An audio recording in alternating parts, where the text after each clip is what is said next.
120ங்களா? ஆமாங்க. சரிங்க சரிங்க. சரி நான் இப்போ சொல்லிடுறேங்க, கூப்பிட்டு சொல்லிடுறேங்க. நீங்கள் காலையில் வர மாதிரி ஏற்பாடு பண்ணிக்கோங்க. சரி காலைல ஏற்பாடு பண்ணிக்கிறேங்க. சரிங்க. ஏன்னா அப்புறம் நீங்கள் நான் வந்து ஒரு கூட்டு கூட்டு பார்த்து ஃபோன் எடுக்கல.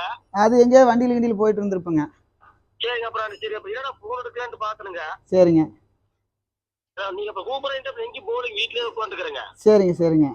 சரி அது ஒன்றும் குழப்பம் வேண்டாம் உங்களுக்கு. நீங்கள் நாளைக்கு காலையில் வர மாதிரி பார்த்துருங்க. சரி கண்டிப்பா நானே வந்துடுறேங்க. கூப்பிட்டு சொல்லிடுறேங்க. அவங்க வந்து சரிங்க. காலையில் நேரத்தில் அனுப்பிச்சுடுற மாதிரி பார்த்துட்றாங்க. நீங்கள் வேலைக்கு வரும்போது அங்கே கல்லெல்லாம் இருக்கிற மாதிரி நம்ம ஏற்பாடு பண்ணிடுறோங்க. சரிங்களா? சரி காலை வந்துடுறேங்க. சரிங்க ஓகேங்க. சரி சரிங்க. சரிங்க. கேட்டிருப்பீங்கன்னு நினைக்கிறேன்.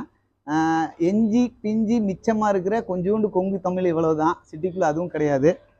அந்த சைடு அவுட்டரில் இருக்கும்போது எனக்கே காலையில் இவங்கெல்லாம் பேசும்போது நம்மளும் கூட சேர்ந்து அதே மாதிரி அங்கேயே பேசிடுவோம். ஆனால் இதில் வந்துட்டு யோசிக்கும் போது ஒரு பெரிய சந்தோஷமா இருக்கும். ஏன்னா அந்த தமிழ்லாம் இப்போ இல்லை, முடிஞ்சு போச்சு.